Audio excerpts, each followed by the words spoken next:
ఎక్కడనో చెస్ట్లోనో ఎక్కడో మంట పడుతుంది. నిజంగా చెప్పాలని మన చెస్ట్లో స్టార్ట్ అవుతుంది. కోపం రాగానే మంట పడిపోతుంది. ఇక్కడ అగ్నిలాగా తెలియబడుతుంది కోపం కూడా. కానీ నిజమైన జ్ఞానాగ్ని ఏదైతుందో అది అగ్ని కాదు, అది వెలుగు. అది స్వచ్ఛంగా ఉండే వెలుగు. వెలుగంటే మళ్ళీ ఇటువంటి వెలుగు కూడా కాదు. వెలుగంటే మనసు ప్రకాశించడం, మనసు ప్రకాశించడం అది వెలుగు. మనసు ప్రకాశించడం అంటే చనిపోయినప్పుడు లేదా నిద్రపోయినప్పుడు మనసు ప్రకాశించినట్టు ఉండదు. అదే మనం పగలు ఉన్నాం, ఇట్లా ఏం మాట్లాడుకున్నా కూడా ఎలా ఉన్నామంటే మన మనసు ప్రకాశిస్తుంది. అది దాన్ని అగ్నిలాగా పోల్చిన వాస్తవం. అదే మంట పుట్టదు, చాలా హ్యాపీగా ఉంటుంది, చక్కగా ఉంటుంది, ఉన్నది ఉన్నట్లుగా ఉంటుంది. మళ్ళీ మళ్ళీ కావాలని కోరుకుంటూ ఉండదు ఎప్పుడు. మనం ఒక అరటిపండు తిన్నామో ఏదో మామిడికాయ ఏదో చూసామో పాలకో తిన్నామో మళ్ళీ మళ్ళీ కావాలంటాం.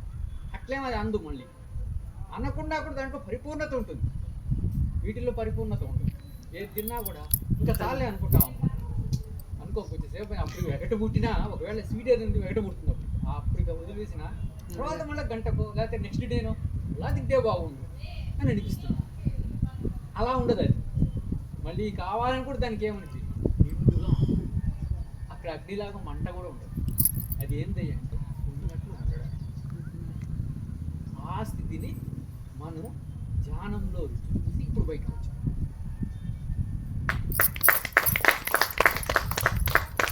అయితే ఈ ధ్యానంలో చూసి బయటకు వచ్చాము లేదా ఇప్పుడు నాకు అనుభవం లేనట్టుగా ఉంది మనం మటవర్స్ అంటాం. వాస్తవానికి అది ఎప్పుడు ఉంది.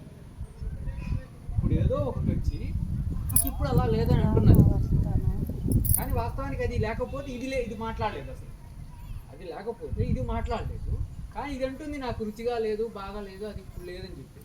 వాస్తవానికి అది ఉంది.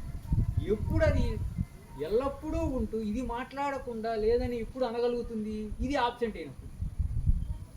ఇది లేకుండా పోవడం అంటే ఏదో మాట వరుస లేకుండా పోవడం కాదు. చిన్నప్పటి నుంచి కూడబెట్టుకున్నటువంటి భావనల యొక్క సమూహం ఏదైతే ఉందో అది మనసులో, శరీరంలో వివిధ స్థానాలలో అది పేరుకొని ఆ పేరుకొని ఏదైతే ఉందో స్థిరంగా నిల్వ చేయబడిందో అది ఖాళీ కాదు. అది ఖాళీ అయితే అది ఎప్పుడూ ఆనందంగా ఉంటుంది. నాకు ఇది కావాలి, అది కావాలి, ఇది కావాలి, వాళ్ళు తిట్టారు, వీళ్ళు తిట్టారు, ఈ బాధని ఏముండదు. అది పేరుకొని ఉన్నటువంటిది ఎట్లా ఖాళీ చేయడం? అలా ఖాళీ చేయాలంటే మనకు ప్రధానమైన మార్గం, ఒక మార్గం, అద్భుతమైన మార్గమే శ్వాస మీద.